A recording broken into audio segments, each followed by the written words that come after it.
Please be aware that this video does contain spoilers for the Everdark version of Fulghor. Fulghor is Radagon.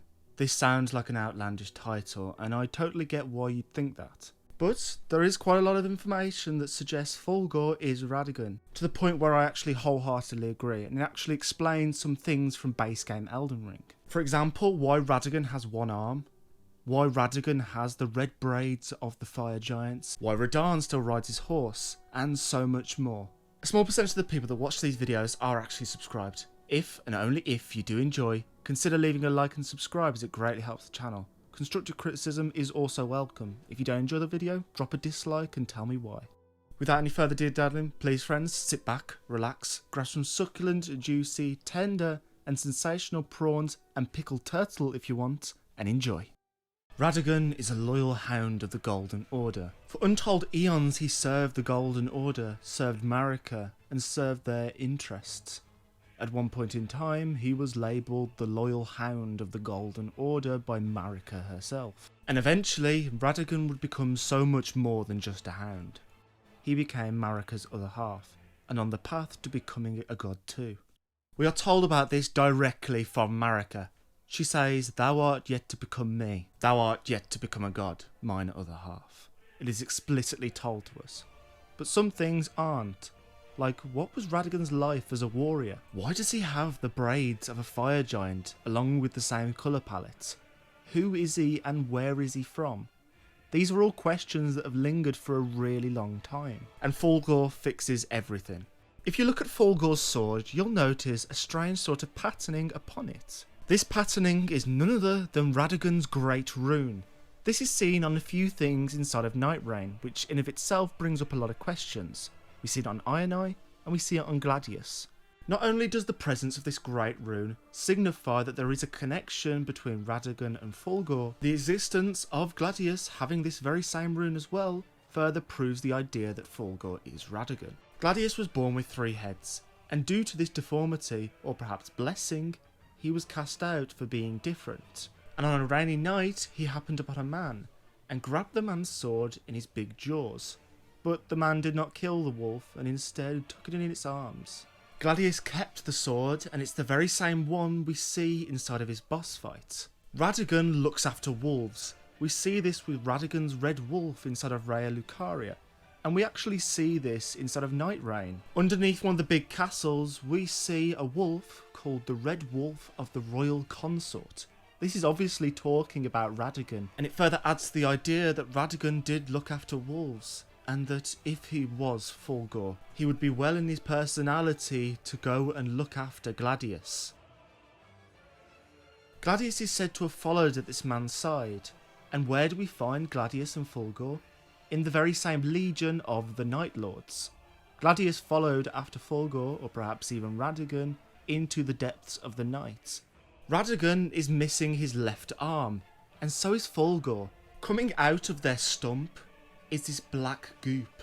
Inside of Radagon's case, it's a lot darker and contained. Fulghor has something similar, only it's wild and chaotic. Fulghor's arm can also bend and twist at will, something Radagon's can't. And yet this can be explained by the fact Radagon's arm is being contained, whereas Fulghor's isn't. Fulghor is a loyal and brave servant of the gods, and this was how he lost his arm. His comrades betrayed him and sliced it off from behind. We are never told why Radagon has one arm, but this explains it. Radagon was also a loyal and brave servant of the gods, and he fought in many wars just as Fulghor did, and somewhere along the line he lost his one arm, just like Fulghor did. Seems like a bit too much of a coincidence for both these scenarios to fit together so well. Just an FYI, considering I know some of you are probably thinking, Marika inside the cutscene actually has both arms, whereas when she transforms into Radagon, Radagon only has one. This suggests that if something happens to the person inhabiting the body at the time, it's isolated to just them. For example, if Marika lost an arm but Radagon didn't, Marika's body, when it's expressing her soul, would only have one arm, where Radagon would have 2. Something that is a little hidden but also proves this connection is what he's weak to. Now we are told by Fulghor, in his items, that the gods exist within the roar of thunder. Fulgore's name, without the H, in Latin means thunderbolt. Considering the presence of the H inside of Elden Ring Nightreign, it most likely means there's an added bit of the word that we can't translate. The gods are concealed in the roar of thunder, and yet Fulgore is the thunder, and so is Radagon. Both Fulgore and Radagon are weak to lightning. Radagon also uses a lot of lightning attacks inside of his boss fights. I believe this reference to the roar of thunder is talking about how the gods hid behind the clouds, and in the roar of thunder, and the thunder that struck was the loyal hounds of the Golden Order that did their bidding. I'm 100% certain that Radagon and Fulgore are the very same person. And the crazy part is the connections continue and there's still quite a bit to talk about. Inside of Fulgore's boss fight, he slams down on the ground. And once he's slammed down, you'll notice he's using the very same attack Radagon uses in his boss fight. I'm sure you remember it's the one where the ground glows and then you're puffed up into the air if you don't dodge right. Fulgore and Radagon both use this. They are the only people inside of Elden Ring that uses this. It is quite literally Radagon trademarked. I also can't help but notice the colour palette of the spells and incantations that Fulgore uses. They look very similar to Golden Order incantations, and by proxy Grace. They also look very similar to the ones we see in Promised Consort. Radahn is the son of Radagon, so it makes sense for him to have access to some of the Golden Order fundamentalist incantations. This colour palette isn't isolated to the incantations. The boss arena is also this shade, and inside the Everdark version, when he reaches to the sky, a golden hue, a bit lighter than the one he uses for incantations, appears. Coincidentally, this shade is very similar to Grace, and upon touching this light, he's granted his arm once more, and he becomes an absolute machine. He uses a plethora of different attacks, but a few stand out. For example, when he adds on these little light bits to the end of his sword, it looks very similar to Euphoria, which is a blade of the Hornsent, and considering Marika raised a genocide upon the Hornsent, it makes sense that he would have at least seen or even just heard of this blade. And considering it's a legendary armament and the fact it's so powerful, of course he'd take inspiration and make it his own, a bastard version of the Euphoria. The second connection to Radagon in this phase is actually when he shoots an arrow at you. I can't be the only one that is reminded of Loretta and the arrow she fires, and it makes perfect sense that Radagon / Fulgore would take inspiration from Loretta and her attacks, considering she used to serve the Karian household.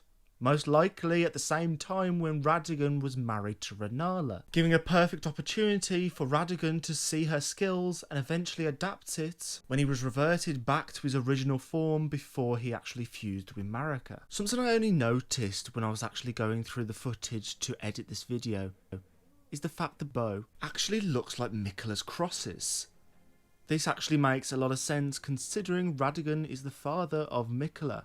I've always wondered what was so special about this symbol, and now we know. He's taking after his father.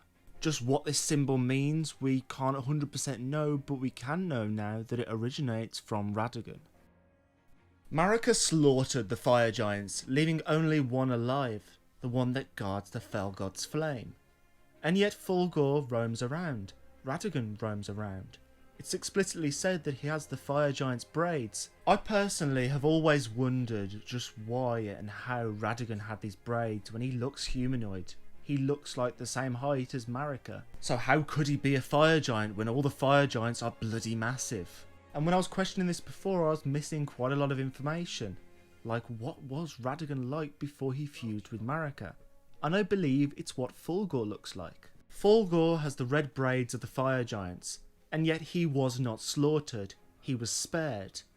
The only person that is probably a fire giant that got spared in the base game Elden Ring timeline is Radagon, because eternal slavery is not being saved. Considering Radagon is the only one that we know of that survived the rampage and genocide of the fire giants, it makes you question just how Fulgore survived.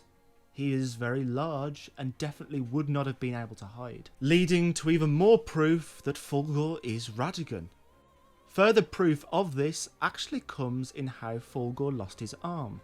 He lost it to comrades. people he'd fought for and fought with for ages. But what would lead to this sudden change of heart? The only thing that could be thought of is the Fire Giants' genocide. Marika's army, the Golden Order, slaughtered them all. How would the soldiers of the Golden Order feel when they've just got one Mirandering around their crew? One that they used to trust, but yet is still a Fire Giant. When this became too much, I think it's very plausible that these comrades turned on Fulghor, cutting his arm off. And I believe this is also the true reason why Radagon also lost his arm. It was done in the same way as Fulgor's because Fulghor is Radagon. This would also explain how Radagon and Marika got to fusing together. When you consider this theory, it doesn't make much sense why Marika would need another half. Until you consider the possibility it was done out of necessity. Fulghor/Radagon fought for untold amounts of time and was a loyal and brave warrior. To lose that would be to lose a part of the Golden Order and its manpower. Marika is not dumb. Even though Radagon seems to be a half-breed of an actual fire giant, considering the centaur body, but also the presence of the red braids, she would have known regardless of this that he would be targeted for his fire giant heritage. I'm sure Marika would have seen the similarities between Fulghor and herself.